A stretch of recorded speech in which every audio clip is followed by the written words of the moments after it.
This podcast is a member of the Voices of Wrestling Podcasting Network. Visit voicesofwrestling.com to hear the rest of our great podcasts, as well as show reviews, columns, opinions, and updates across the world of wrestling. Hello, everybody, and welcome to another edition of Wrestlenomics Radio. I'm Brandon Thurston, broadcasting on demand from Buffalo, New York. It has now been some 210 days since the wrestling world shut down. Well, not really, for coronavirus. It has been some 50 days since the Wrestlenomics headquarters relocated to its current new location. I am broadcasting on demand from a TV tray no longer. I come to you today sitting at a hardwood, well, particle wood desk. The creaky chair is gone.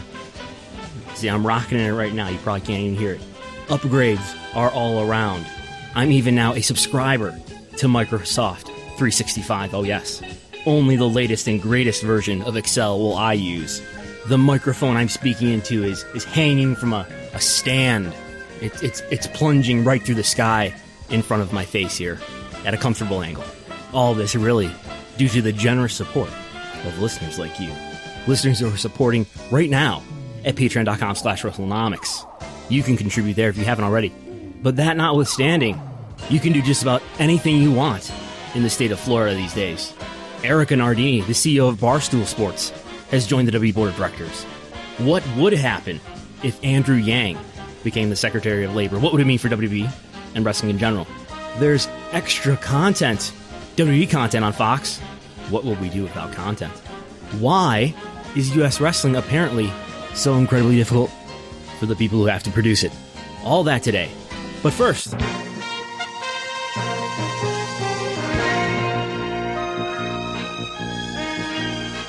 good old Governor of Florida, Ron DeSantis, is at it again. He's given the Miami Dolphins full clearance to run with 65,000 fans at their stadium in Miami. This is according to John Alba, who said, if WrestleMania were to move to Raymond James Stadium in Tampa, this would indicate that WWE could probably do the same. That is, if they chose to run an event at full capacity. To be clear, not even the Dolphins have said that they will run a football game at full capacity. The Dolphins are running football games with a limited capacity at the stadium for their next home game. An official at Governor DeSantis' office told John Alba that, quote, sports franchises can do as they please. They don't need clearance from the state. End quote. We'll be back with more after these messages. Paid for by DeSantis for COVID. In the middle of a pandemic. Not only do we have a lower death rate, well, we have way lower deaths generally, we have a lower death rate than the Acela corridor, D.C., everyone up there. Floridians need a man who will put optimism above realism. A man who will take the lead on coronavirus. Florida is the new epicenter of the coronavirus. Under Governor Ron DeSantis, Florida has gone from a safe haven for COVID refugees to the nationwide leader in infections. I was the number one landing spot from tens of thousands of people leaving the number one hot zone in the world to come to my state. Floridians need a man who knows the value of new content. People have been starved for content. I mean, we haven't had a lot of new content since the beginning of March. A man who will not back down. We're not rolling back. Like, no.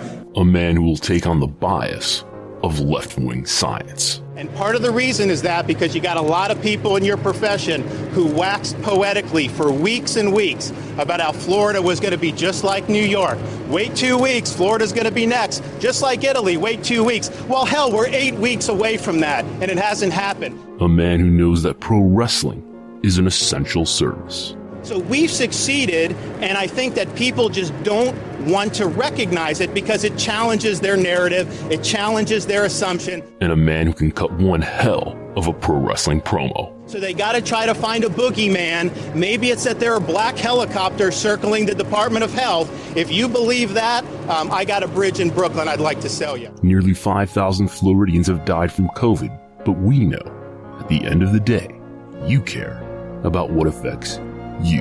So I think the every day, and you are doing nothing. So I think... You're falsifying information, and you are misleading the public.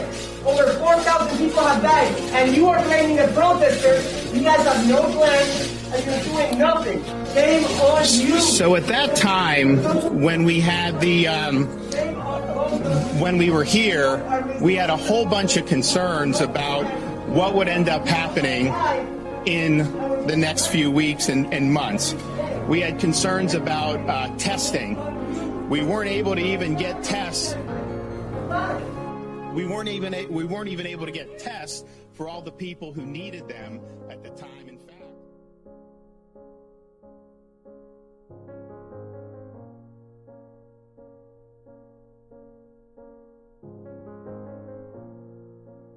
paid for by DeSantis for COVID.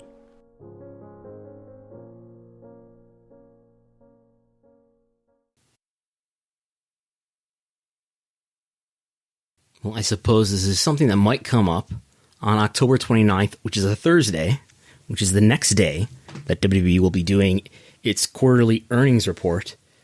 This time, it will be with CEO Vince McMahon and new Chief Financial Officer Christina Salen, making her first appearance on a WWE earnings call. She joined WWE back in August. Does WWE have any outlook on doing a WrestleMania in Tampa in spring 2021?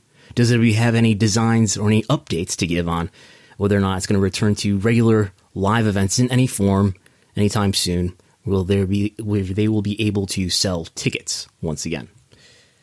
And I doubt safety will be the main topic of discussion on the earnings call. Magic sprays and lip service about how valuable the talent is, notwithstanding. A lot of times on the earnings calls, there are a lot of topics that are interesting as discussion points for wrestling fans, but are not necessarily interesting, and not just because they're not necessarily aware of them, but are not necessarily interesting topics of discussion for the financial analysts on the call. Sort of similarly, that brings to mind, I did this NXT article that I published today about the mystery of WWE's NXT rights. Basically, we don't know what they are. Maybe it's $30 million. Maybe it's less. Maybe it's more.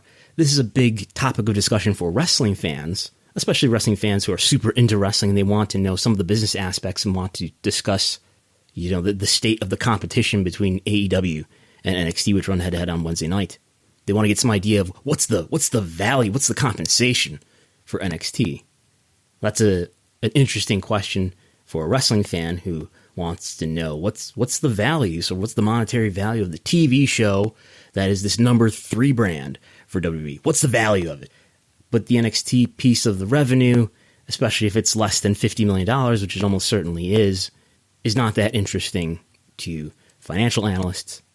I'm talking $30 to $50 million average annual value. Maybe it's less than that. Ultimately, in the larger picture of a company that's generating probably $1 billion this year in revenue, whether NXT is getting, per year $20 million or $30 million or $50 million is not a great issue of concern when we already know how much money is in the core content revenue line. That's enough information for a financial analyst. It would be nice to know more detail, get into the granularity, and to know exactly how the core content rights line is, what's within that line. But the financial analysts who are setting stock price targets on WWE are not as interested in resolving whether NXT is getting more TV revenue than AEW Dynamite. They're not embroiled in that debate. But I suppose if something were to change with the situation with NXT, if it were to, let's imagine, go back to the network, the WWE network, or if it were to, get shopped around to other networks, it would be important for analysts to know that. And which, by the way, if it is a 2-year deal that began in September 2019, then that means it would be expiring around September 2021. So that might be happening sometime soon. We'll see. And by the way, if you're noticing some audio issues, I think I'm working them out. If you haven't noticed, well then, nothing's happened. Everything's fine. On Monday, WWE sent out a press release. Dateline, Stamford, Connecticut. WWE Today announced that Erica Nardini, CEO of Barstool Sports, has been elected to its board of directors. Erica is a seasoned executive with a tremendous track record of building businesses, developing experiences, and engaging different audiences across the media ecosystem. George taught me that word, media ecosystem. Said Vince McMahon, WWE chairman and CEO. Her entrepreneurial spirit, business acumen, and understanding of today's consumers will serve as a perfect addition to our board of directors. Nardini joins the board with Steve Payman, who just joined about a month ago. Steve Payman is the president and chief operating officer of Parkwood Entertainment, the Beyonce production company.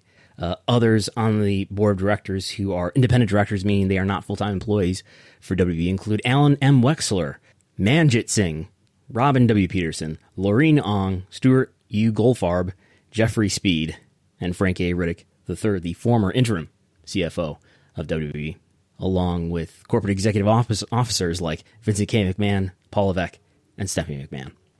I don't have much of a take on what this means. I know there was a Deadspin article talking about, I understand Barstool has been accused of a number of improprieties, shall we say, under the watch of CEO Erica Nardini. Nardini becomes the third woman currently on the board of directors. Stephanie McMahon tweeted that she is so excited to be adding Erica Nardini, CEO of Barstool Sports, to WWE board of directors.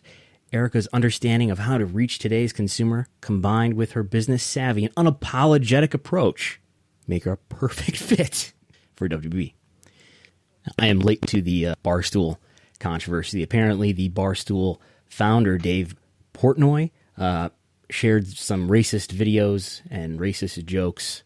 His employees, people of color employees, asked for an apology, and he did not give them an apology either publicly or in private. Or maybe he did say something which has been called a half-assed apology. That was over this summer. Back in 2019, Barstool Sports deleted over 61,000 social media posts after content theft controversy, and CEO Erica Nardini says she won't apologize. That's not the fault of Barstool, she said. I can't apologize for every human on the internet who submits a video under a dummy email account and says it's theirs. As far as things that are visible to me, the board of directors appointments don't usually mean much.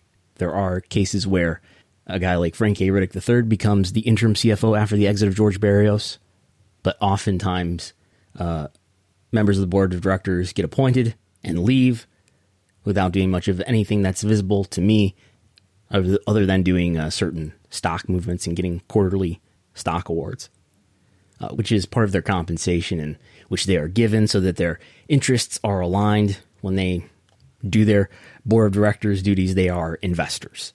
They are often, the board of directors, especially the independent ones, maybe they're used for relationship building and for expertise in certain areas of business. We have the finance guy in Frank A. Riddick III. We have a former Six Flags CFO in Jeffrey Speed. We have a tech guy in Robin W. Peterson. Manjit Singh is the former president of home entertainment for Sony. Steve Payman kind of does it all at Parkwood. And Nardini, a CEO of a sports media company. So these are people with backgrounds that are relevant to WWE. So I didn't plan on it, but let's do some quick viewership thoughts from this week. Do I have anything to say about SmackDown? SmackDown on Friday? I don't think so. Did 2 million viewers. Did its usual 0.5, 0.6 in the demo. Raw. And by the way, as I've written about, I would like to start focusing more on the ranking. That will be difficult in the case of SmackDown because it's not a cable program anymore and it is not ranked on Showbiz Daily along with the cable programs. And all of this, well, I guess not the ranking, because at least there is a data point that is published on Showbiz Daily. I would like to focus more on the P1849 rank, which again is published in every row of Showbiz Daily. Raw this week, a number 6, despite 2 football games, did about 1.7 million viewers, a pretty normal 0.5 in the demo. It went against 2 football games, but both of those football games were only going against it simultaneously for about 50 minutes. I averaged out sort of what the viewership was that Raw was up against, and it was not that much different from the prior week in terms of the total number of viewers who were watching Raw. So I think to say that it went against 2 football games, it sort of did. For a portion, for 50 minutes out of its 180 minutes, Raw was opposed by 2 football games, but it was opposed by a football game throughout. But Raw for modern day Raw doing all right. And I really think we should be focusing more on the ranking, at least in terms of if we're trying to talk about, oh my God, is WWE going to get a TV rights increase or not? I think we need to look at the ranking. And probably the P1849 ranking, probably not the total audience ranking. And 1849 is how Showbuzz Daily sorts them anyway. And I think it's Mitch Metcalf and Mitch Salem, who run Showbuzz Daily, who have formerly worked in the television industry, they would probably know, and that's probably why they are sorting them that way. Because, as you know, the key demo is the only thing that matters.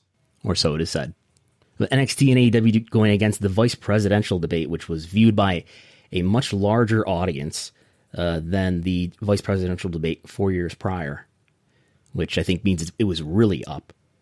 I think we've really got to start talking about whether or not the fly on Mike Pence's head is a draw or not, because I think I've turned the corner on that one. But NXT and AEW Dynamite down, going against sports, and they were going against sports, right? Yeah, they were also going against a baseball game on TBS that did a slightly higher demo viewership than AEW did. AEW ranking at number 19, NXT ranking not in the top 50, all the way down at, 56. So off of the top 50 chart, which means we just get fewer demo pieces of info for NXT when it doesn't finish in the top 50. NXT normally does somewhere in the 30s or 40s over the last 3 quarters prior to this one. AEW averaged a number 7 last quarter, a 19 in Q2, an 11 in Q1. So anyway, this is obviously an exceptional situation because we had a number of vice presidential broadcasts beating it out and a number of sort of pre-debate and post-debate news talk show programming. Bigger picture, this is the 6th consecutive week that AEW has beaten out NXT in terms of total audience, and in terms of key demo has not been won by NXT over AEW. The last time NXT had a larger 18 to 49 audience than AEW was December 18th. December 18th. Many weeks lately, AEW is doubling NXT in the key demo. Beat NXT by 94% in the key demo rating this week. In some weeks, it is as much as 100. In some weeks, it's far less than that, though. 29%, 21%, 40%.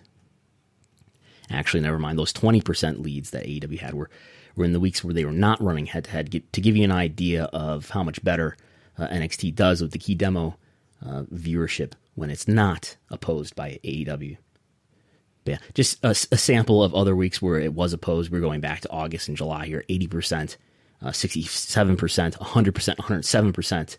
As low, though, as 32% or 16% back in early July, late June. But yeah, the key demo competition is a runaway for AEW at this point, having not lost in that category since December. And as we know, the key demo, the only thing that matters, or at least it matters a lot to advertisers, and it may matter quite a bit to valuing future TV rights. Speaking of TV networks and WTV shows, there will be extra content on Fox coinciding with Season 2 of Friday Night SmackDown on Fox. On Sunday on Fox, the best moments of 2020. As we know, WWE and WrestleMania are about the moments. So, not matches, moments. The best moments of 2020, a look back at the year's biggest stars and most memorable moments in WWE. On October 6th, that's this Sunday, which would be the 11th. Sounds like that's going to be on right after football. And then October 11th, Fox Sports personalities come together for a special Friday Night SmackDown kickoff show. That's next week Friday. Hosted by Booker T and someone named Renee Paquette, who I've heard used to work for WWE. They're hosting a program with a bevy of special guests. Sounds like this is on FS1 at 7:30 p.m. Nice of Fox to do this. I don't expect it's going to make a lick of difference. If all the advertising that happened for WWE during the Super Bowl earlier this year is any indication. The WWE Draft, though, which is happening as I record this on Friday and happening on Monday on Raw, its official sponsor is Skittles, which I didn't realize until I Googled it this morning. Skittles is another brand of the Mars Corporation, just like Snickers. Snickers is for at least, I don't know, maybe it's 3 years? Multiple years, though. Snickers has been the official sponsor of WrestleMania, which is, of course, where we get the Snickers doctrine from. But Skittles, the official sponsor here, revenue from these sort of on-screen sponsorships go to the advertising and sponsorships revenue within the media division, which we've expected since COVID to be down. And I believe in Q2 it was down. We'll see if it has any recovery now here in Q3. And then from there this week, as many people may know, Paige was tweeting that she was learning a lot about unionism. AJ Styles made a long post talking about Twitch. Of course, AJ Styles, an avid user of Twitch. WWE taking over all of the Twitch accounts. AJ Styles reassuring everyone that everything is fine. Just trust in WWE. Everything will be fine. We'll get under the umbrella, and everything's going to be okay. And I don't think there have been any new tweets or statements on the matter from former presidential candidate Andrew Yang, but he has made allusions in the past to possibly becoming the Secretary of Labor if Joe Biden is elected president, which could happen in January if he becomes president. And maybe Yang would be nominated and confirmed sometime after that. So I've been wondering, and I think other people have been wondering, well, what could really happen? What could Andrew Yang do if he were to become Secretary of Labor? So I don't think it's a guarantee that Andrew Yang is going to become Secretary of Labor. It could very well be the case that Joe Biden will, if he is even elected, will nominate a different Secretary of Labor, provided Biden is elected and some sort of transfer of power happens, provided that the United States does not descend into some unorderly national chaos. But that notwithstanding, if Yang were to become Secretary of Labor, what could happen for WWE, which he is clearly named as a concern of his? So I asked two lawyers. First, our friend Aaron Bentley, who co-hosts the podcast on this network, the Voices of Wrestling Podcasting Network, co-hosts Everything Elite, along with our other friend of the show, Iron Mike Spears. Aaron noted to me that he's not a labor lawyer, but that Yang could certainly issue new department guidance on contractors that would be helpful in litigation. So in that case, still a lawsuit would be required. And I asked Jeff Estes, who is the author of the New Bargaining Order legal scholarly article. Ooh, there's actually, I don't know if you can hear this, but there is a residential dispute happening. I see in the Wrestlenomics studios, we have the window open to facilitate the free flow of air, which is especially important in these unprecedented COVID times. Ooh, she's done with it. So the issue is there's some loud music being played. We've got a lot of crosstalk happening here. Oh, it's being encouraged that the cops are called. Invitations to come over and resolve the issue.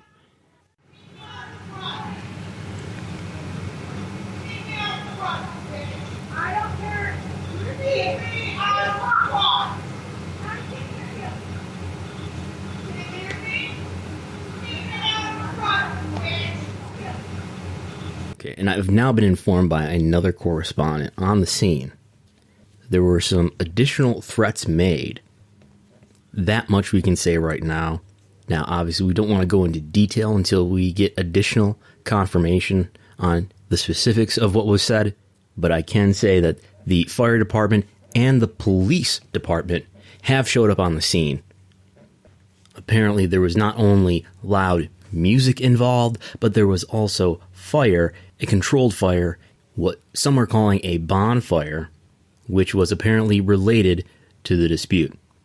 Now, of course, Wrestlenomics headquarters, where I'm recording right now, here in the financial district of Buffalo, New York, it really is a wonderful neighborhood, but sometimes we do have one neighbor who, on more than one occasion, has found herself at the center of these neighborly conflicts. Now, I cannot confirm at this time if that neighbor was the neighbor who was involved in this conflict on this occasion tonight, and I will not be updating you with that information as soon as it becomes available.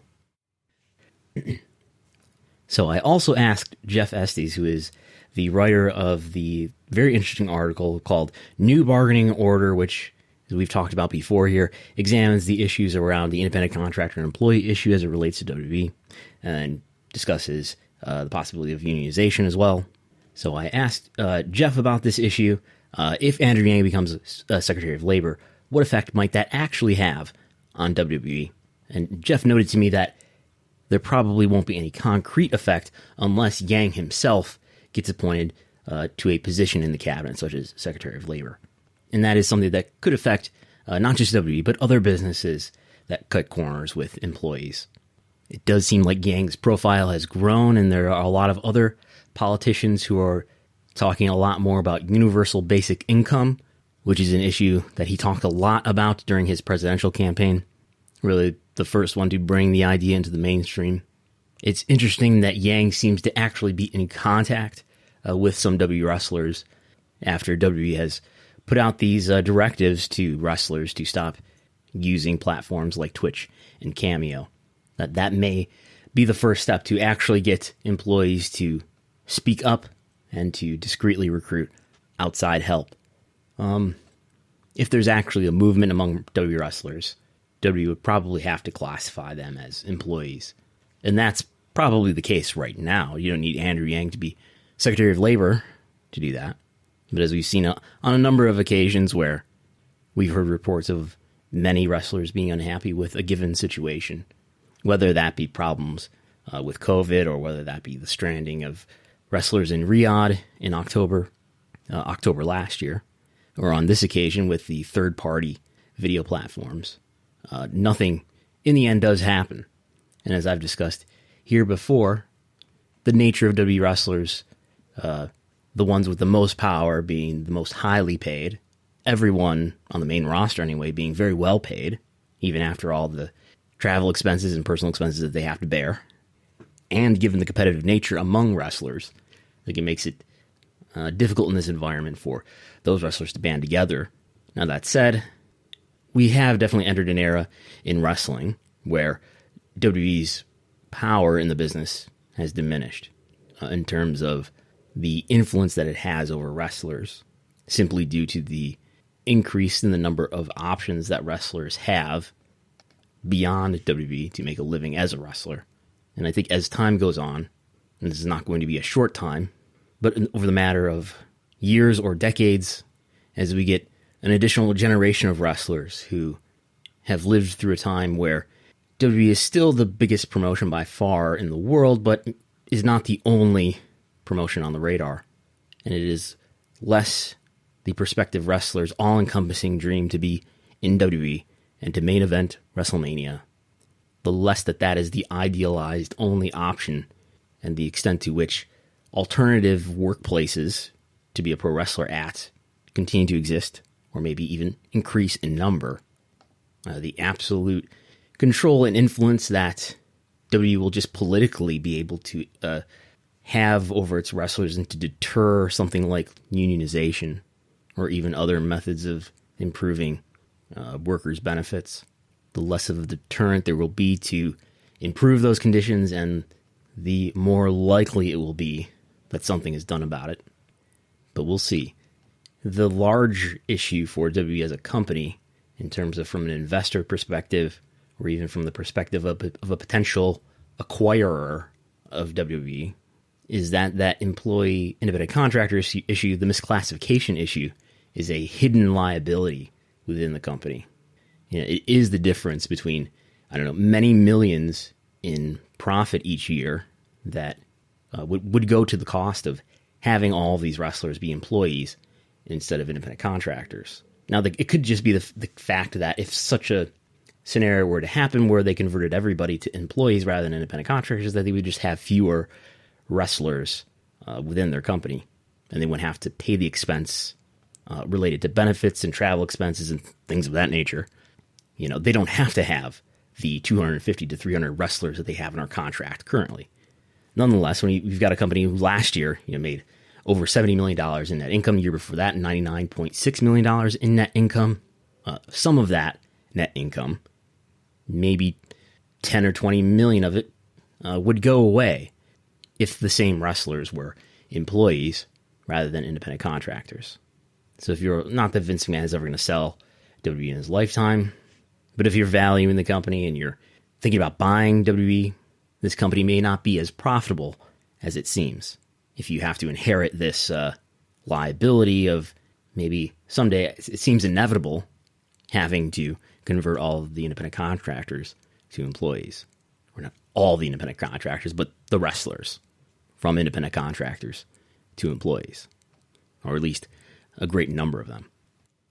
So thanks again to Aaron Bentley and Jeff Estes for helping me understand the legalities of certain labor issues that I am not as well versed on. Just some plugs here. There's still more to come, but some plugs here about what's happening on WrestleNomics.com.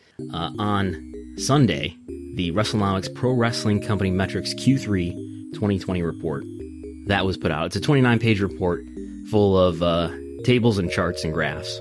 You can get that in PDF form, either on PayHip for $5.99 or by becoming a $5 or $10 supporter through patreon.com/WrestleNomics. The report, again, is 29 pages, includes a number of important media trends, wider media trends, U.S. television viewership, covering WWE Raw, WWE SmackDown, AEW Dynamite, WNXT, and Impact Wrestling. The TV rights value, which is known for at least 3 out of those 5 programs, the revenue per viewer hour for those programs, the latest on what is known about WWE Network subscribers, New Japan World subscribers, AEW pay-per-view buys, the latest in trends on Google web search for WWE, AEW, New Japan, Impact Wrestling, and Ring of Honor, the latest in YouTube trends, Impact Wrestling, and AEW for YouTube views, according to the data at Social Blade. AEW and Impact are neck and neck for these last 2 months of August and September. Those two doing about 30 to 60 million YouTube views per month. Compare that to WWE doing around, in September did 1.5 billion, 1.8 billion in August. Social media followers in that as well in the PDF. If you want to check that out, you go to WrestleNomics.com. It's the 3rd blog post down right now. Or if you're on desktop, it's right at the top on the right-hand bar. Other written stuff I've done in the last week, did the blog post titled 3 Metrics That Will Determine the Future of the U.S. Wrestling Business. I've discussed this in some detail already on the podcast, but here it is in written form if you want to read the words and see the visual graphs that go along with it. Sort of driving home the point that I think we're concentrating too much on viewership alone over time. It makes sense to look at NXT and AEW viewership head-to-head, but the declines over time that we're seeing for Raw and SmackDown, I don't think for the most part we are looking at in the right way. And there is a better way, especially if we're trying to assess what the future TV rights value will be for the major wrestling programs. And then just posted on Friday, today as I record this, the mystery of WNXT's rights fees on the USA Network. A question that I am asked often about, just laying out everything I know about the subject right now. That's at WrestleNomics.com. The Patreon, if you would be so generous to support, is patreon.com/WrestleNomics. If you're not ready to support monetarily and you would like to support some way, just share one of my articles, post a link to it somewhere, tell a friend about it, tell a friend about this podcast. That stuff really does help a great deal.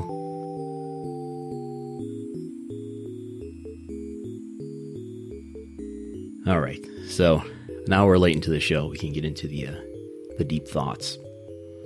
So I was thinking this week, as I was exposed to more wrestling programming this week than usual. one of my basic assumptions about wrestling is very optimistic, that this is the old critical optimism that I used to talk about with Mookie, that I think wrestling, U.S. wrestling in particular, is so not realized to its potential, that it has this great high potential, but it basically almost never explores that potential, at least not to a great extent. And I was thinking this week about why that is the case. In my assessment, it is the case. Why is that the case? And I remember somebody telling me a few years ago about something called Founders Syndrome. And I don't know if this fully accounts for it, but according to Wikipedia, Founders Syndrome is the difficulty faced by organizations where one or more founders maintain disproportionate power and influence following the effective initial establishment of the organization, leading to a wide range of problems. And you can imagine maybe some ways in which that might apply to, I guess, Vince, maybe Antonio Inoki at a certain point. And then I was thinking about this sort of variation on that, or at least this reminds me of maybe another way to describe what's happening in U.S. wrestling, at times anyway.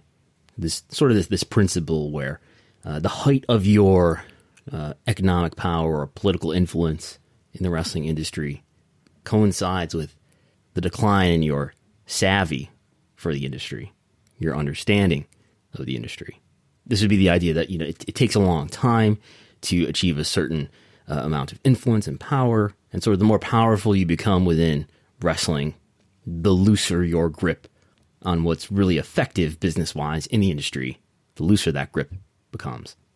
And I'm referring to the economic effect that creative has on a wrestling business, on a wrestling promotion. And this doesn't apply universally, right?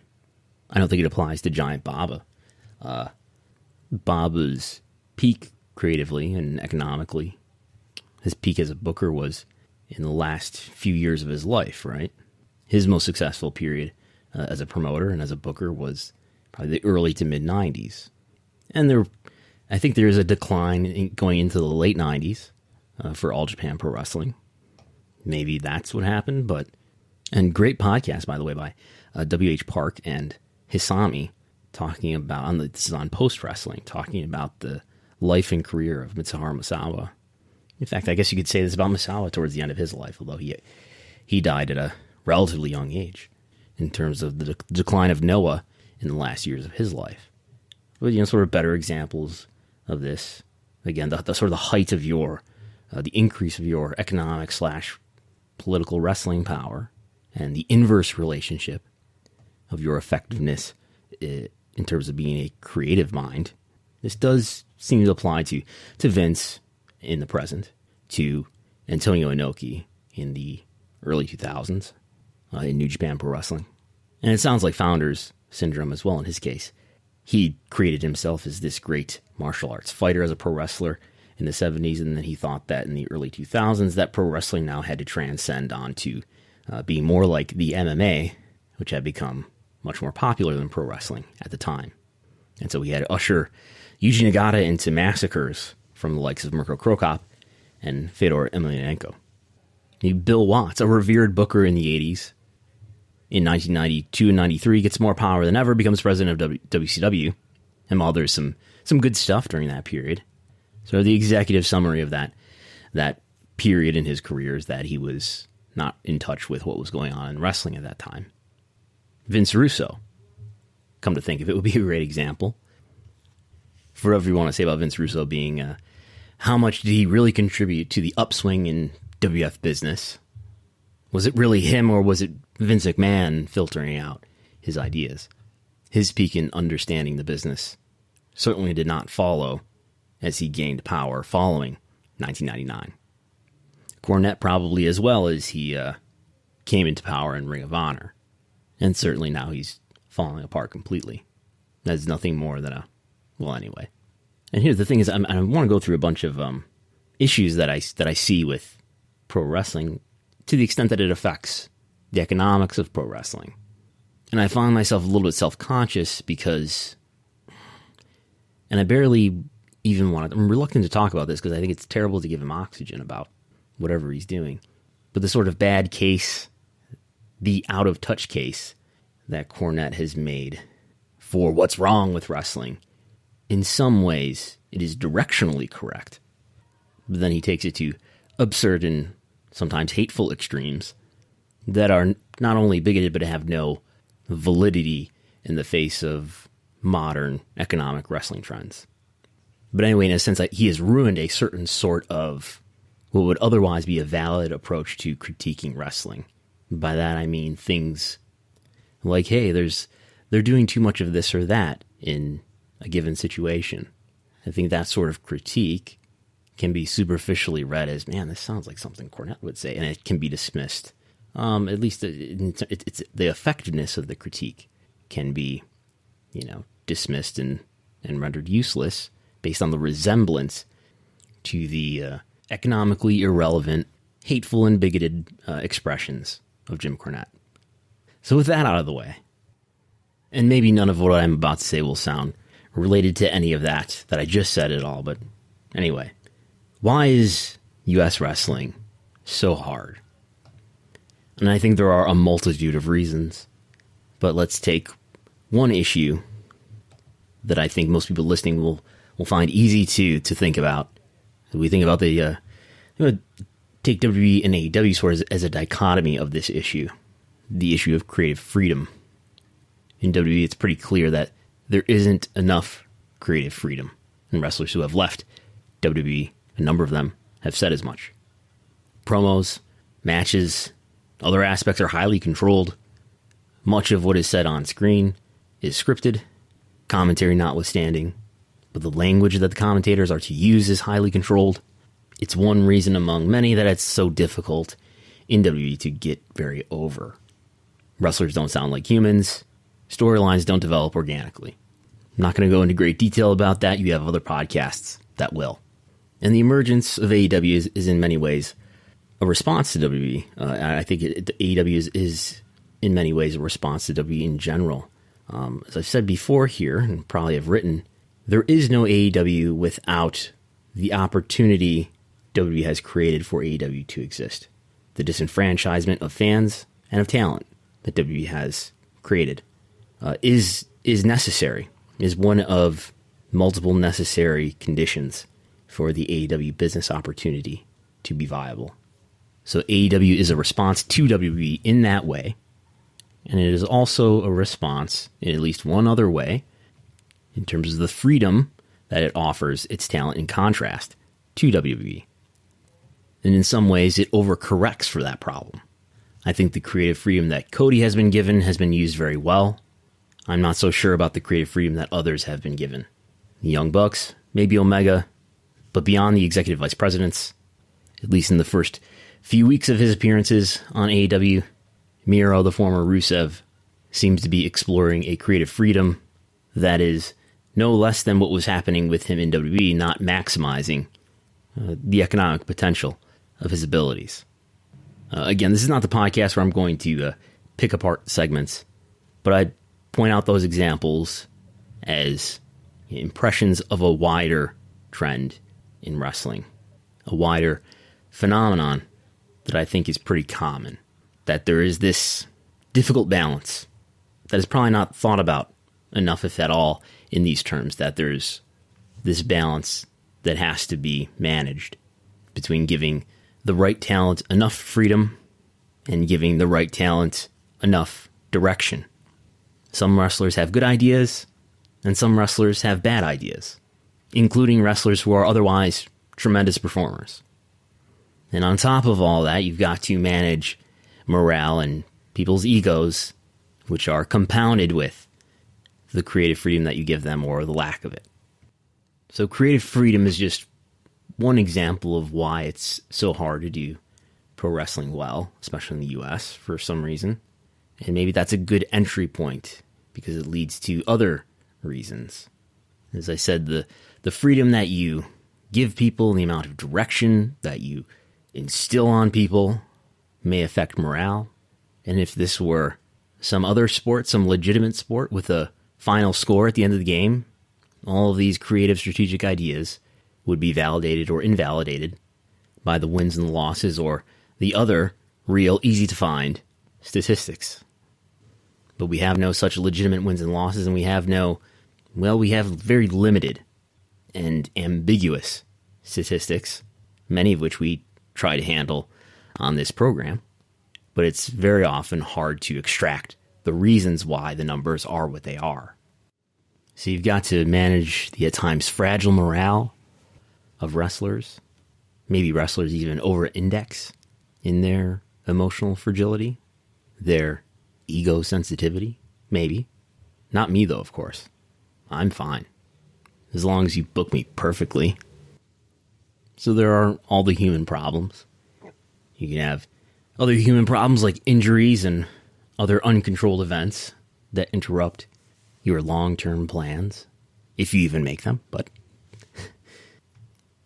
I think the wrestling business is not, still has not recovered, and I don't know if it ever will, recover from the inflation of the great competition between Raw and Nitro, which sort of like the inflation of currency has diluted the effectiveness of a lot of the tools that we use, or these days try to use, to create economic effects like angles, gimmick matches, special matches, title matches, titles. Now, of course, in different promotions, those things have been diminished to different degrees. But the Monday Night War really blew out our tolerance for angles and for special moments that are supposed to be special.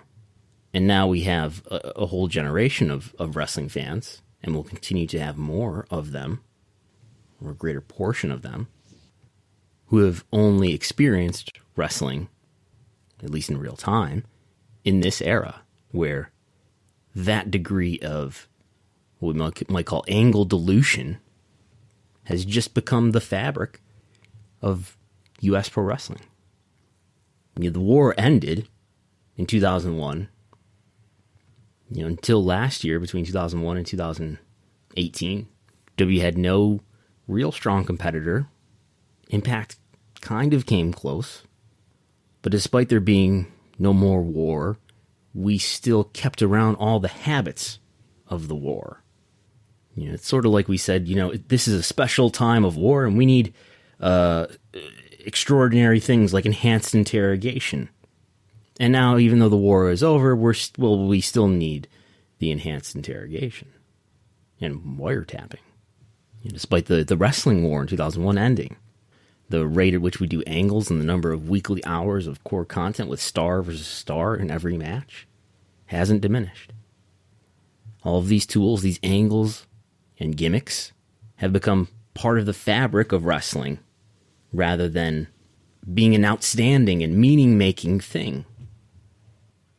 Angles and all these special moments that are supposed to be tools to enhance the economics of wrestling have become expected parts of the creative language of wrestling rather than interruptive elements that can genuinely create conflict and interest and metrics.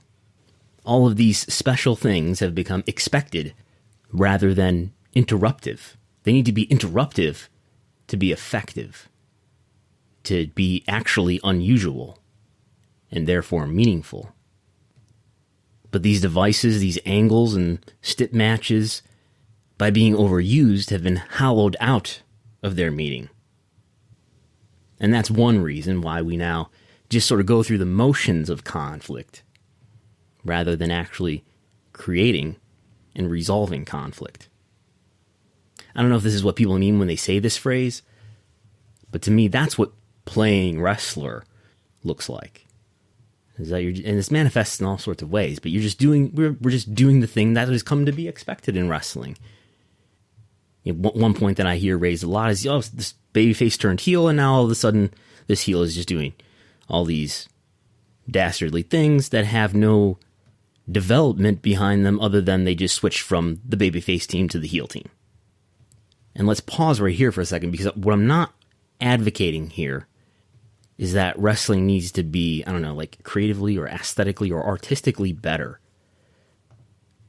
Now, what I'm describing would result in a better creative, artistic wrestling, but that is not the point.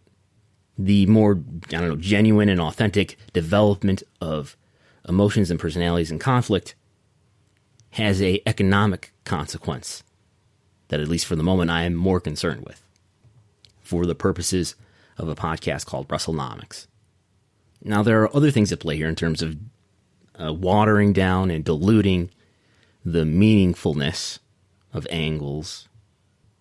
Some of it has to do with what I might call the other epistemological reasons, and by that I just mean the growing awareness of the wrestling fan, accurate or not, nonetheless a perceived understanding of how wrestling is put together, how its inner workings are conducted. Now, that's not a factor that people in wrestling can be expected to control. I'm not advocating that people go back and protect the business. I don't know why I did the Vince voice there, because he's certainly not advocating for that either, unless we're talking about Twitch. I'm not suggesting that you have to go and work people into thinking that it's real again. That's an issue that's out of the hands of people in wrestling.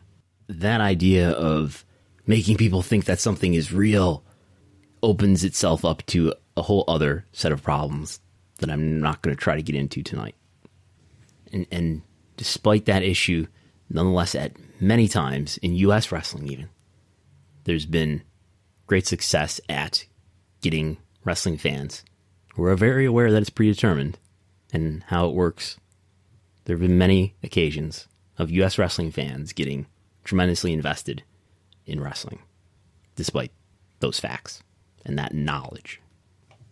So that's another big piece of why it's so hard to do U.S. pro wrestling well. We've diluted the meaning of so much, of so many angles, of so many other kinds of special occasions. So much so that everything is special and therefore nothing is special. In a way, we've rendered wrestling audiences like drug addicts who have just become completely numb to the dose that is being administered. To take the imperfect analogy further, we are maybe just wearing their internal organs down now. But even I wouldn't be that pessimistic, though. I'm a critical optimist. But related to that, conflict does not develop in a natural way that would otherwise get audiences emotionally invested in the program and therefore spend more time and money on it. So that's one piece, another chapter I'll get into tonight. So if Marshall McLuhan had to study the wrestling business, something he might have as a takeaway is that U.S. wrestling is still carrying the habits of its pre-TV or non-TV past. What do I mean by that? Wrestling started being on TV in the 50s, right? Like everything else. But also even after that time, wrestling was not primarily a TV product. TV was very important, especially as a promotional vehicle. But if you think about it this way, we're now, 50s, 60s, 70s, 80s, 90s, 2000s, 2010s. We've been through about 7 decades of pro wrestling TV in the United States. The first 4 decades of that history, 50s, 60s, 70s, 80s, wrestling TV was largely studio wrestling. Filmed in TV studios much smaller than a sports venue. Filmed in front of small audiences. Used as a promotional vehicle to sell tickets to an arena event, which was not primarily telecast. Sometimes you'd see clips of the arena event on the TV show, but anybody who spent some time watching old territorial wrestling knows what I'm talking about here. The vast majority of wrestling's revenue through the 80s was generated from ticket sales. And wrestling programs or wrestling promotions made very little, if anything, if not negative value, if they weren't actually paying to be on TV. They didn't make money from television. They ran television so that they could promote matches and sell tickets.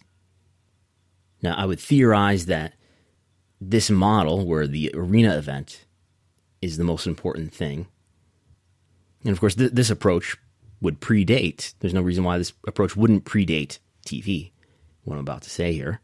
and that you're working for the live audience. What you do in front of the live large audience is the most important part of the product that you produce as a wrestler at that time.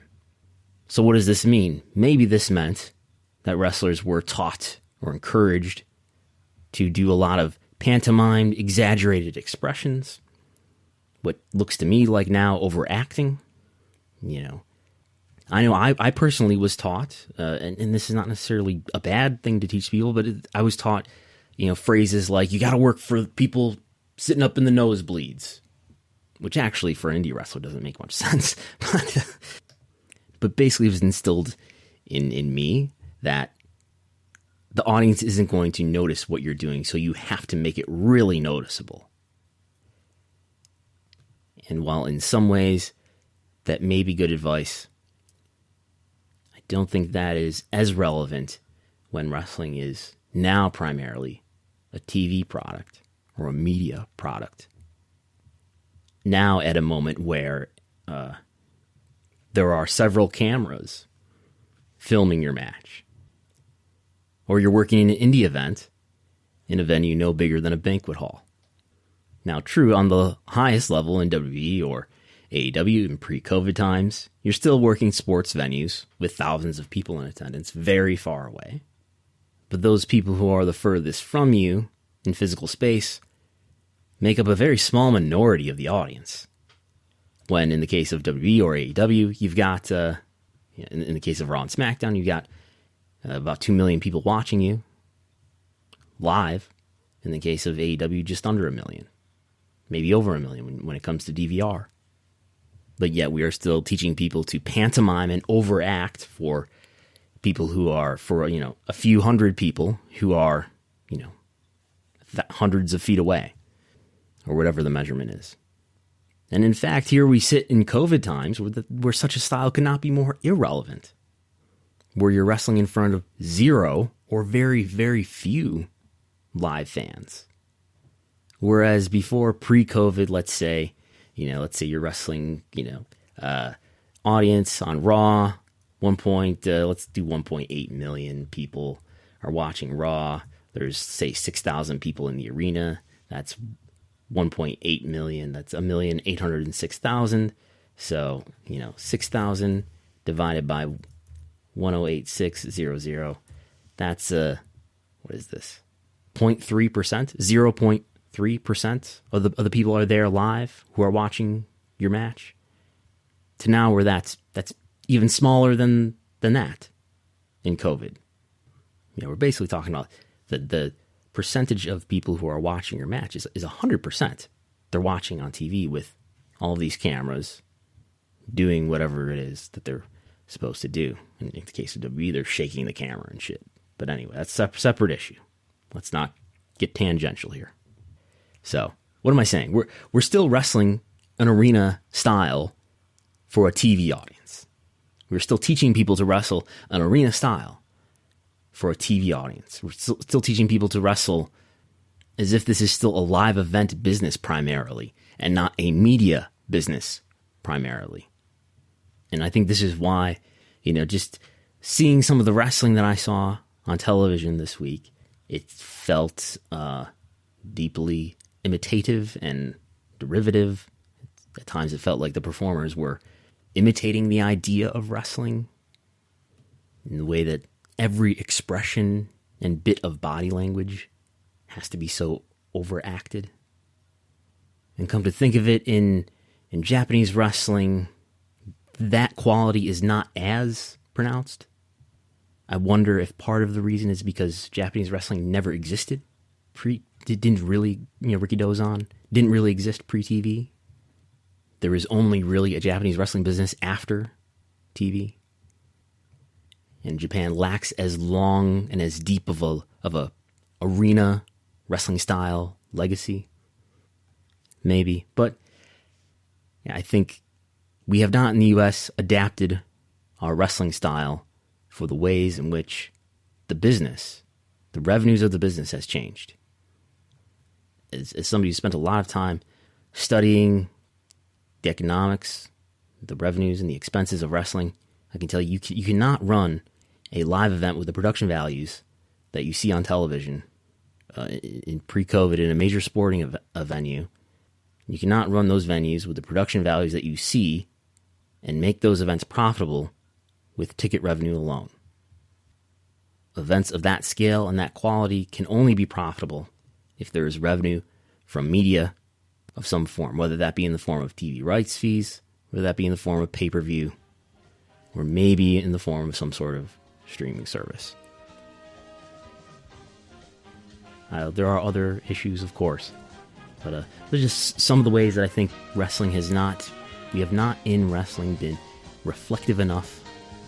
The people with influence in wrestling, the decision makers in wrestling have not encouraged progress and adaptation enough. In the case of what I just talked about arena-style wrestling, or the overacting that comes with it, the decision makers in wrestling have only valued and rewarded and hired and encouraged this kind of overacting that I think is counterproductive economically. And I don't think, and I hope I'm not just projecting my taste.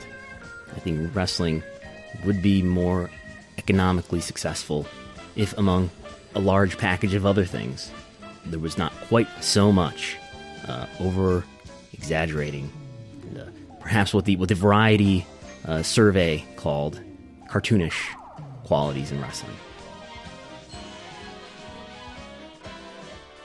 That's all I have for this week. I think you got your fill of the plugs earlier. Go to Wrestlenomics.com, read what I've written. Your support is essential and appreciated. Go to Patreon.com/Wrestlenomics. Encourage what I do to continue to be ad-free and free. Share this stuff if you like it. Follow Wrestlenomics at Wrestlenomics. Follow me at Brandon Thurston. I'm Brandon Thurston. I'll talk to you next time.